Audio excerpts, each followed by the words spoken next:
And I just want to welcome everybody to our Substack Live here.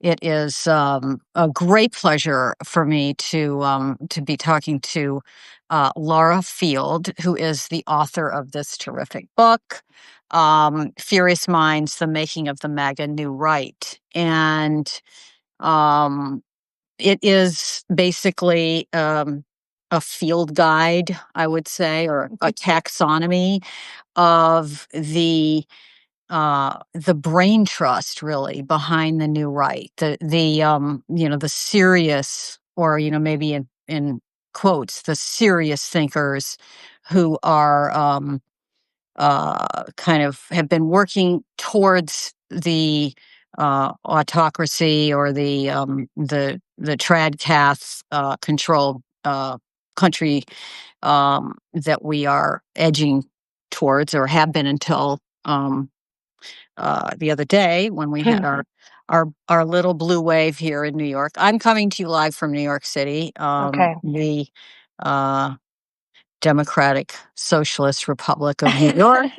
And Laura Field is in DC. So welcome, Laura. And I think the first thing I want to ask you about is your background. You're a political theorist or political scientist. What do you call yourself? Political theorist. Mm-hmm. Okay. And tell me a little bit about why you decided to write about these men. And by the way, they are all men. They are all men. I'm sure we could get into that. I mean, they're not all men, but the ones the ones with the most stature are, and I had to kind of figure out who to write about. So in this part, I'll just say, I'll tell you about my background, but I'm writing very much about the intellectual sort of upper crust of the new right, so not the whole movement. So I would never want to say that women aren't important to their movement. So my background's in sort of traditional political philosophy, and I studied with a group called the Straussians, which people have probably heard a little bit about. But I've never been conservative, but I was really drawn as an undergraduate to this sort of great books tradition, and I really got hooked on it. I mean, I joke in the book about getting red-pilled by Plato, and that there's some truth to that. So I studied with, I wrote my dissertation about Rousseau and Nietzsche in Texas, and was pretty deep in all that, and still do love that stuff. And then in 2016, after that election, I became aware quite quickly that some of these West Coast Straussians, the Claremont Institute people, had been really at the vanguard of defending Trump from an intellectual perspective. And so I started watching really closely, and I realized, these are sort of people adjacent to my world. I know how they speak. I have a certain vantage point from which to understand it, and yet I have no loyalty to it because I've never been part of that particular, political conservatism. And so while I studied with conservatives, and understood sort of their mode of speaking, I wasn't committed to it. So it put me in this really interesting spot to write about it. And I think being a woman helped me, just gave me a different perspective from some other people who were closer to it. So that was the motivation. A very different perspective, since there are almost no women in this brain trust. I mean, you're not focusing on any of them. I think there are a few. We talked a little bit about Helen Andrews last week, and Helen Did Andrews. And Helen Andrews is a member of that club and would be considered she's not a political theorist, but she's on board with their overall program. And so when your book opens with a scene, I don't know if you want to tell that story, but how you sort of came to notice that your field was starting to shift, and that these types of thinkers, or whatever you want to call them, this kind of grievance film manosphere type man in academia was starting to rise to the top. Do you want to tell that story about Michelle Obama? Sure. It's kind of an awful story, so like trigger warning. But I do want to say the people I worked with in academia were great, and they were really good to me. And so, but I was at this conference. There are all these summer institutes, and there's a lot of there are a lot of these groups that sort of inculcate young conservatives in and this was all the way back in 12. Yeah, quite way a long before time ago. way before it was Trump. Even, I think it might have been 2010 even. Way before Trump even shows up. Yeah, way before, a long time ago, really. And I was finishing up my graduate work and at one of these things, and I was just sitting at a table. It was our first dinner. These are very sort of fancy, elaborate events, especially when you're in grad school, right? And everything's really, tight. And so I was sitting there. It was the first night. I had a friend on one side and this staff member on the other, who in the book I call Todd. And it was a normal dinner, and then he just at some point talked about how he had recently met Michelle Obama, who was the first lady at the time. And he didn't skip a beat, and he said, she was just statuesque. She was gorgeous. And he said, and I'd really like to fuck her. And I just, it was really strange because this wasn't, I had been in these contexts before. I certainly, wasn't, people didn't speak that way normally in those circles, right? But it wasn't completely immune from, talk like that. But it was the staff member, he was there. He was somebody who was sort of bringing us in and facilitating the whole thing. So it was really gross. And I just was, I just got up and left because I thought, I don't know what to say to this person. I'm quite a bit younger. You're sort of vulnerable at these things. So, and as I say in the preface there, I went to the restroom and I was like looking at myself in the mirror, and it was, I really it's always stuck with me, this moment. And I just thought, what the hell am I doing here? This is so gross. And I don't want anything to do with these people, is how I felt at the time. I did make some friends there. He wasn't representative. But it was, I say in the book, it's sort of the start of this long process of extricating myself from the conservative intellectual movement. And so because I was in conservative academia, and I still have a ton of friends who are conservatives, but for me, I've been in enough situations since then too that it's not usually that bad, but just there's a pervasive kind of sexism, I think. So it's kind of good riddance for me. Mm-hmm. I wouldn't say, I think that's one sort of representative moment. The other stuff that's sort of happened since then is a much more aggressive, in your face version of that. I've seen the roots of a lot of that, at least as they are in certain parts of academia. The people at that thing didn't even necessarily go Trumpy. I don't know where that person stands with respect to all of this now, but for me, it was very jarring. Right. And the fact that he felt like he could say that in front of you and in front of other people. Yeah. And now I think that if you're, in those circles, and we're certainly not, let's say, in the Heritage Foundation or on the Hill with these guys who carry copies of Bronze Age, perverts book in their back pocket.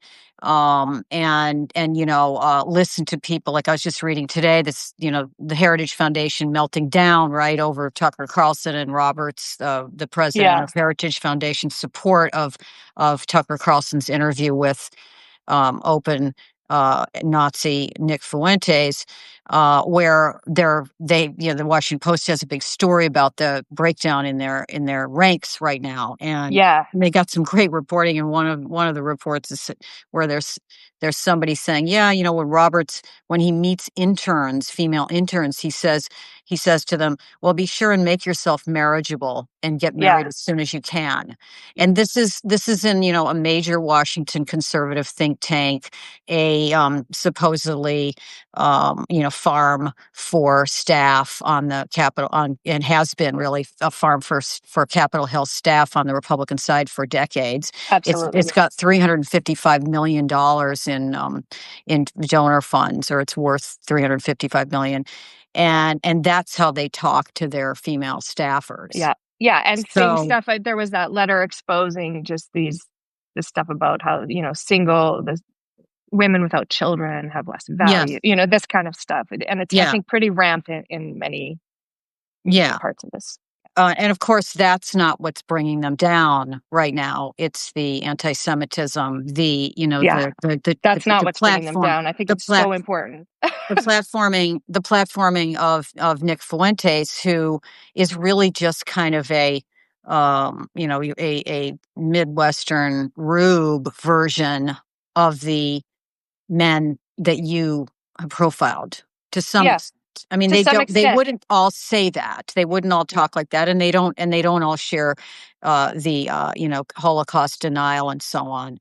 but this, the platform of this guy, the mainstreaming of a Nick Fuentes. Talk to me a little bit about how these men that you're featuring here and sort of laid the groundwork for the mainstreaming of these ideas, and especially the Holocaust denial of a Nick Fuentes.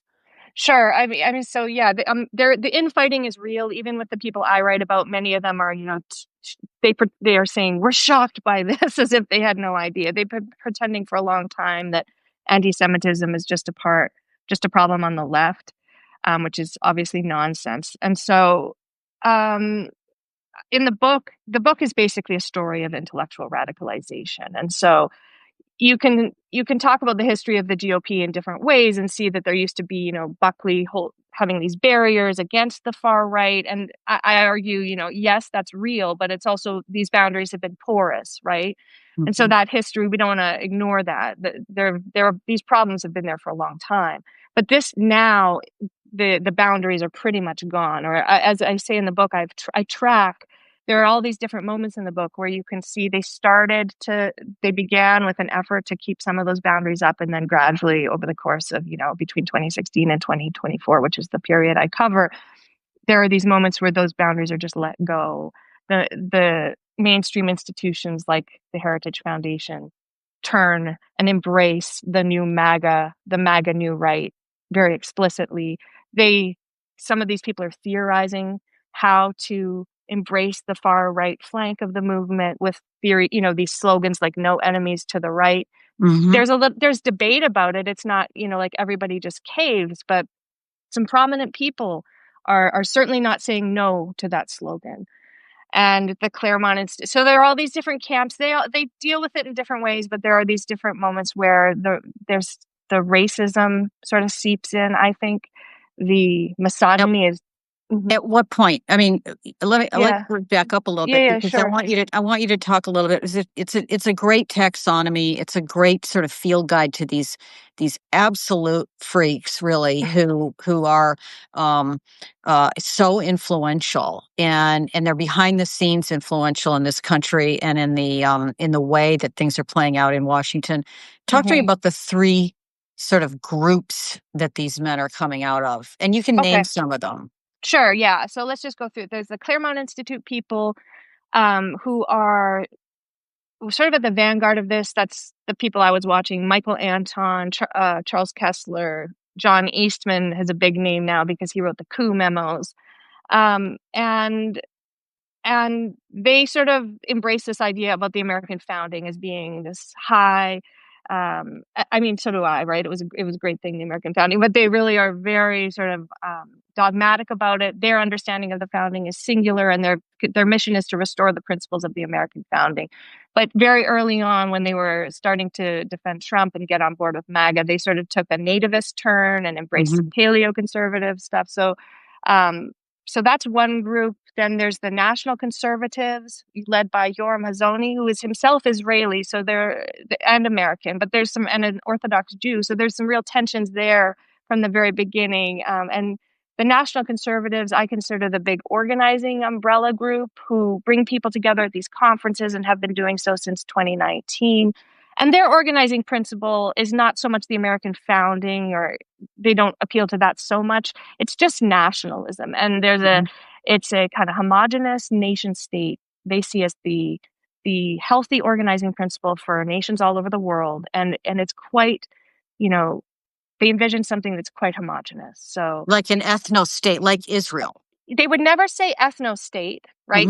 But it flirts with that and dances, and it certainly says you have to have a shared history, shared language, shared religion. And so it veers very closely to that. And that's where I do see moments where Nat Kahn started off by saying, we have no room for racists in our movement.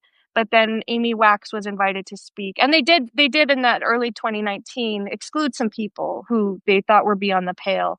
But then Amy Wax was invited after 2020. And Amy Wax, you can just tell, she's one of the few she's women. A University of Penn professors who's been on the radar as she's just a very controversial legal professor who regularly spouts off quite racially charged things.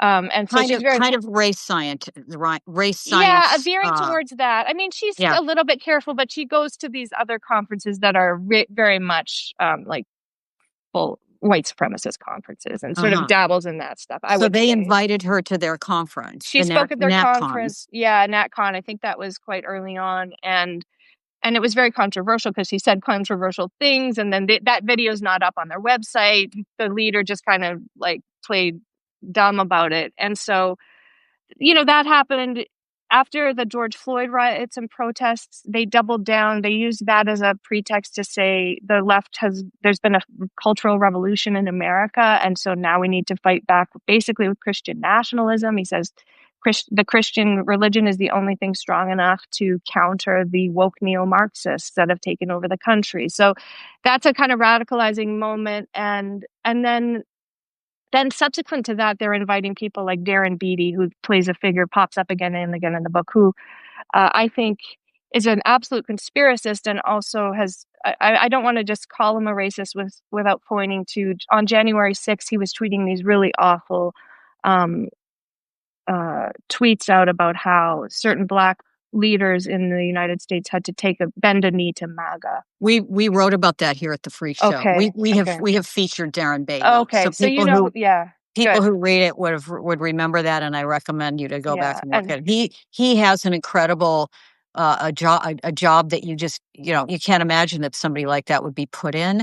He's an out eugenicist, really, and he is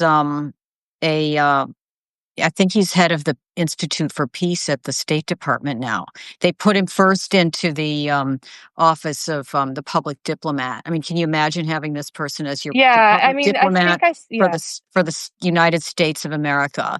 And now he's the at the head of he met last week with, I think, the far right German party. I saw a headline. Like it's really gross. So they welcomed him as a speaker, and so now, that's sort of one little representative, right? The Nat concept, but J.D. Vance is hooked up with them too, right? Yeah, he's spoken at he's got his hands in all the different pots. So, but he's spoken with the Claremont Institute. They've honored him. They're very thrilled to have him as vice president. Everybody was. I was shocked when he was elevated, when he got the nomination, but they were all delighted. NatCon, he's spoken there, I think, a few times at the National Conservatism conferences, but he's most closely aligned with the third group, the post-liberal group, which tends to be made of composed of Catholic intellectuals, and they're some of the most serious thinkers for sure. You have University of Notre Dame professor Patrick Deneen, Harvard law professor Adrian Vermeule. These people are very smart and very, very radical, and so. And what's their goal? What's their guiding principle is to, I'd say they sort of are distinct from the other groups in their sincerity about some of the basically Catholic social teaching, which means a kind of sincerity about, you could just call it like left economics. So they're interested in the infrastructure bills that Biden did, and they are sort of more pro-welfare state. But basically, they want to seize the state. The other camps are more about, destroying the administrative state. They're more about seizing the state to promote their own vision of the common good. And there's a kind of religiously inflected, certainly traditionalist account of this. Adrian Vermeule has written a theory of American jurisprudence called common good constitutionalism, through which he makes the case for a new style of jurisprudence that would be in contrast with originalism and with progressive legalism. And I mean, it's a very compelling book. And in a way, it's also very, very bizarre and radical. So, I think it's, they're not exactly trad Cath. It's all very sort of particular and fine-tuned in their own way, but they're seeking to restore moral order, legislate morality. Is, I think, well, would it be like a medieval papal state? I mean, they would never admit that. They're very cagey. They talk about integration from within, which is this idea that you will staff the government with Catholics. Kevin Roberts seems to be caught up in that, in that Yeah, I mean, way Roberts of is thinking. Opus Dei. Roberts is Opus Dei connected. We've written That about sound that too. yes. And Yes. there's that book by Gareth Gore that spells some of this stuff out. I think that the Vermeule and Denise are quite a bit more careful, and they're not in that same zone, though I think they work together. I'm sure it all works together. Like, you can't think of people who are more different in their thinking than Patrick Deneen and Michael Anton. But when it comes to just Trump and what needs to happen, practical politics, there's not much daylight between any of these people. And even I think of the classic thing is Patrick Deneen wrote about Doge versus MAGA. If you remember, in the beginning of the administration, there was all this infighting. Yeah. And I think that was real too. Like, there are tensions. I don't want to deny that. But Patrick Deneen, who's this social conservative, traditional Catholic, wrote this piece just saying, J.D. Vance will reconcile these worlds. No, they can work together. And it's, that's astonishing to me. Silicon Valley and the ecclesiastical, Yes. the red hats who will be sitting in the Supreme Court with financed by Elon Musk. That's the future. Yeah. So it's astonishing. It is astonishing. So you've talked a little, you've given us the outline on these three sort of the general streams, which is the trad cath, or the Catholics, the religious, and then the nat cons, which are, I would say, nationalists, and the sorry, wait, I'm blanking on the third. Claremont. And the Claremont, sorry, let's not forget Claremont.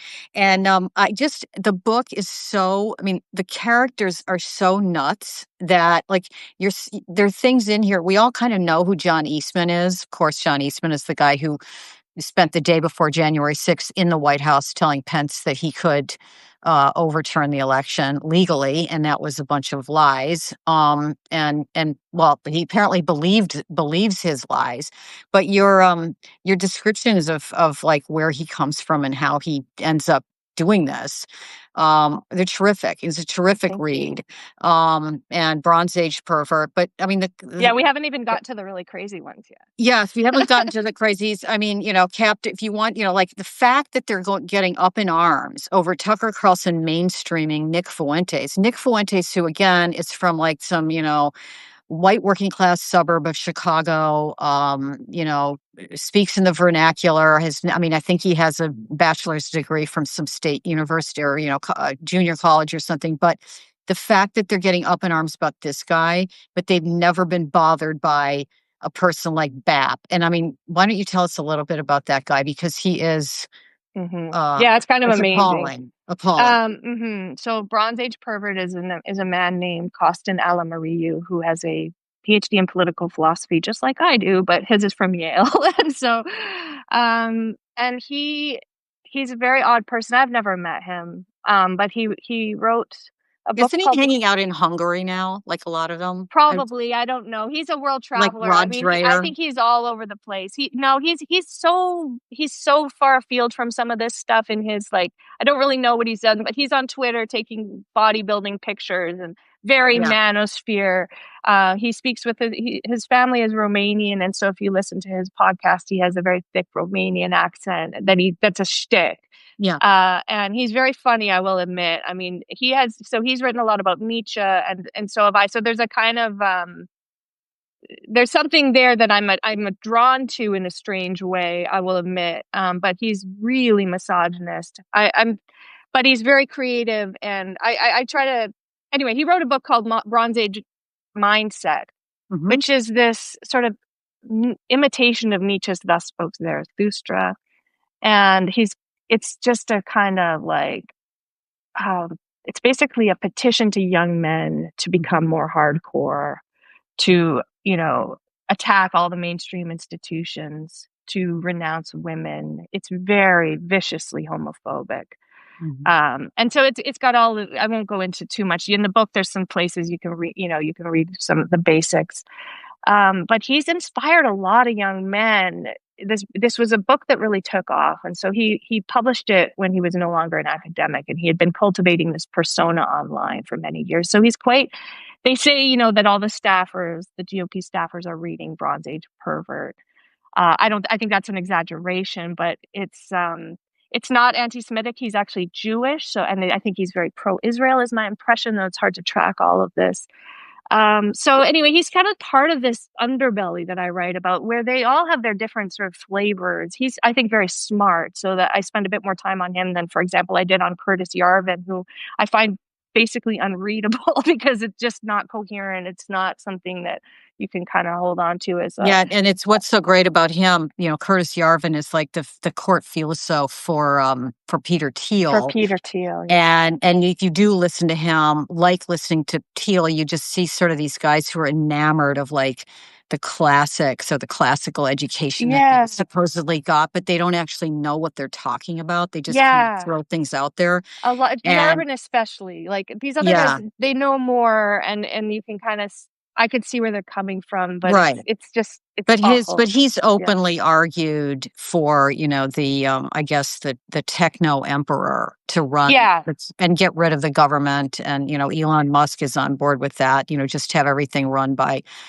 supposedly superior knowledge of the guys who happen to be standing around when the sum of all knowledge exploded into the digital age, and they are supposedly geniuses because they happen to be there at that time. I mean, that's my attitude about all of those guys.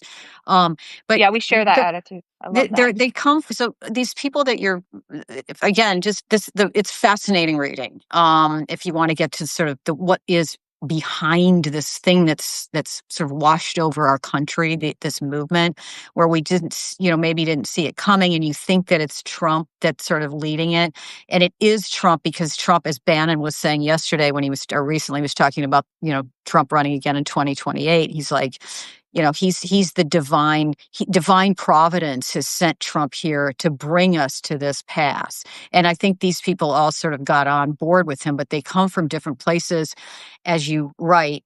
But the one thing, they're all men, and the thing that to me links it, and you talk about it here and there throughout the book, is, they're men with massive grievances towards women, and with men with sort of, as you put it, the problem of ambitious young men, like what to do with ambitious young men. And that problem has always been there, and what to do with ambitious young men. And so these people have gotten together, and like Michael Anton, who wrote, the first sort of Claremont Flight 93 election. Flight 93 election, the first Claremont kind of support for Trump in 2016. You identify him as coming out of the pickup artist crowd. Like he has, he used, like a lot of these guys, he uses the Latin name, nom de guerre when he publishes his first Trump piece, but he's actually from this.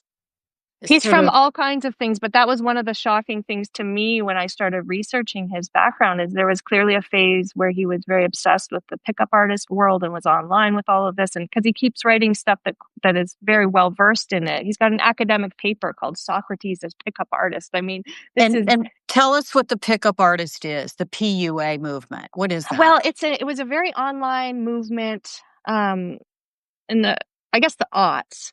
And it was basically a community of men who were online trading insights about how to manipulate women, right? And how to get the better of them by negging them, and just all this, all of these kinds of things. There was a big book about it. So like precursors to the Andrew Tate, but without the violence. Yes, absolutely. Without the violence. I think it veered into violence. I think because I think it did, but not to anywhere near the extent that Tate did. But I think it wasn't, I don't know. I'm not super well versed in it myself. Right. But it's a pretty dirty place to go fishing around in. But basically the idea was manipulate women because we're all vixens, and we need to be manipulated, and we need to be, and you can't, they can't get what they want unless they're tricking us. And you trick women, and then you get what you want, and you can go through all these women. And I mean, the man who wrote the big book, this bestseller, disavowed it a few years later as just shallow, and he learned more about his own soul and love later, and like totally renounced it all. But I don't think Anton ever had that moment. Right. And now he's in Washington, and I think does he now have a Trump administration job? He definitely did at one time. Until now. I think he may have left by now. He was on I don't know exactly what happened. But yeah. Yeah. So, so all right, they come out of these, they're incubated, interestingly, many of them were incubated in Ivy League universities. They have PhDs, and what is it with these, how is it that they're getting incubated in places like Yale and Harvard and so on? Well, it's tricky. I mean, I think that you're always going to have wild people being inculcated, right? Incubated in any university. I mean, universities are places for radical thinking and places that where you want people to be challenging authority, and you can't control where they're going to end up, right? So you've got to take that. That's always going to be part of it. It happens on the left in different ways. I'm not like a both sides, or I'm just saying like I hope it's happening because that's what you need in society.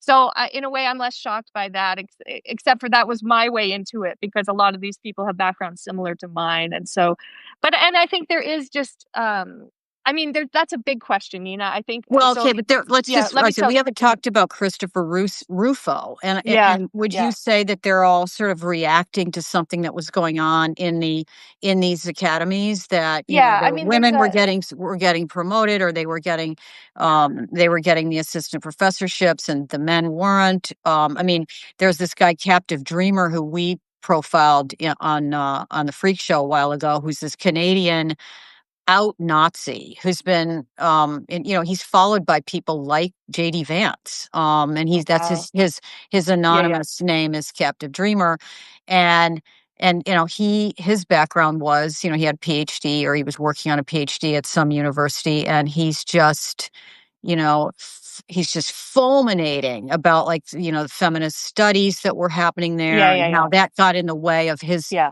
studies. He couldn't even have discussions about the great books because everything was being taught How through did the I miss that lens. guy? Well, look him. I mean, I will look him up. No, I think that's okay. So here's my answer. I think that there's his a name lot is going Jeff on. Martin. Okay. And he needed to be outed, and we did out him about 6 months ago. And his father is the president of one of the biggest, or if not the biggest, Christian university in Canada. Oh, amazing. Yeah, it's incredible. He's out. I think that's very much a standard story. Like, I think that I try to do this in the book. I try to illuminate different. The higher ed is a subplot, as a sort of sub-theme in the book, and so I think that one thing that's going on is there is there's a kind of developed. It's kind of the silo problem where you have a lot of these different conservatives siloed in their own worlds, for all kinds of reasons. And so they're not being challenged in direct ways by their peers. And it becomes a very strange mode of thinking. Another thing that's going on, and I try to give voice to this without sounding like a reactionary, is that stuff about the great books and about sort of the anti-feminism or being against critical studies, right? I am sympathetic to some of that. Not the critiques of I don't think that Harvey Mansfield, who's somebody who has had a lot of influence in this world, his first vote at Harvard was to vote against the gender, or one of his big votes. He made a splash by being the sole vote against the women's studies department. And I do not share that outlook at all. I think that's embarrassing for him. However, I think that there has been a kind of vacuum of sorts in academia, and a failure to protect the humanities and liberal arts in that kind of classical formative mode of a formative education. And so and that's me trying to give this voice to the best possible, argument that they have. And I think that is a real problem in our country. And so, and they're trying to fill it with these civic centers. But I think the best way that I understand it is to think of Jordan Peterson, who doesn't come up in my book very much. But he is has been this incredible force, right? Selling millions of books to young men who I think are, and I haven't read his stuff closely. I think it's probably anti-intellectual, and I don't agree with it. But it's this, he's promising young men to help them live better, right? And giving them advice for life.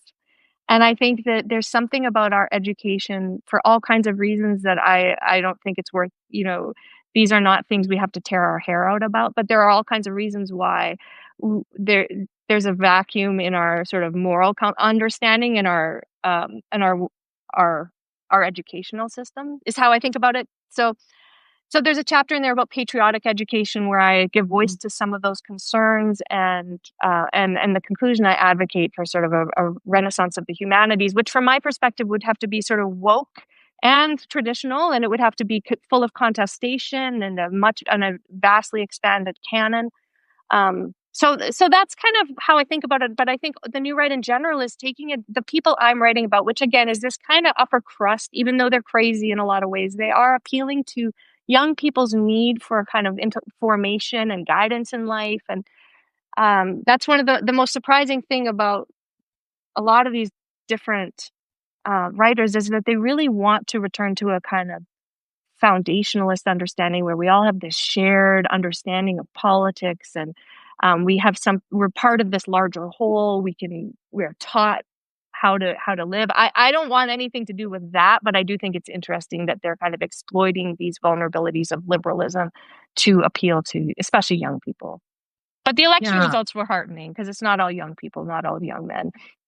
I guess I'm going to leave it with on this question of what's going to happen with higher education here, because these people are coming out of those places. They're obviously very well educated, and they are attacking the system. And you see now, of course, the Trump administration really putting the thumb on these universities to clean out the woke or the critical theory stuff, and remake and try to make education, to try to bring patriotic education into the mainstream. And I just wonder, you're affiliated with the universities and at that level, why was it that it's that this kind of, I mean, obviously there's a recalibration that is needed in these departments. I mean, I think I agree with you on that, and I think other people would agree that there were things that were going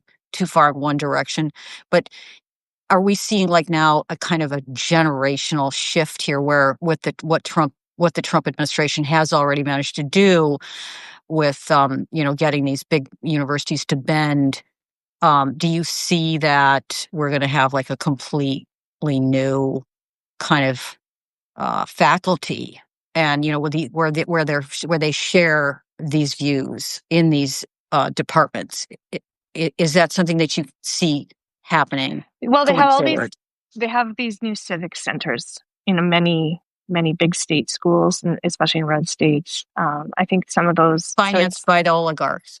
Yeah, and it's financed, I think, now by the Department of Education, some of them. And I think some of those are probably going to do really good work, but there's also,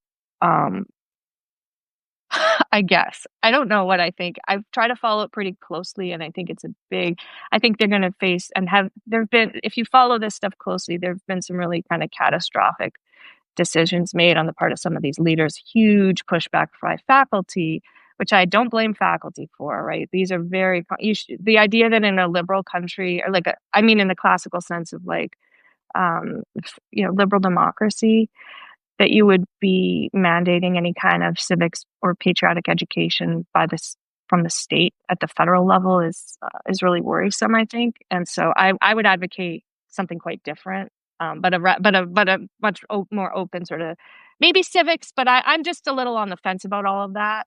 So I think they're facing a lot of pushback. I don't have really strong advice for faculty in these, because I really do think it might be important to engage much more directly with these centers rather than just push back, so that there's some sort of management between the different constituencies in the universities, and so that they fight it out and they contest one another, and that insularity can somehow over time maybe start to break down. But it's a very difficult problem, and I have no sense of really how what this all means right now. I think it's very much a moving target. There's I think a lot of money involved, and I don't know where the faculty are going to come from. It's very difficult.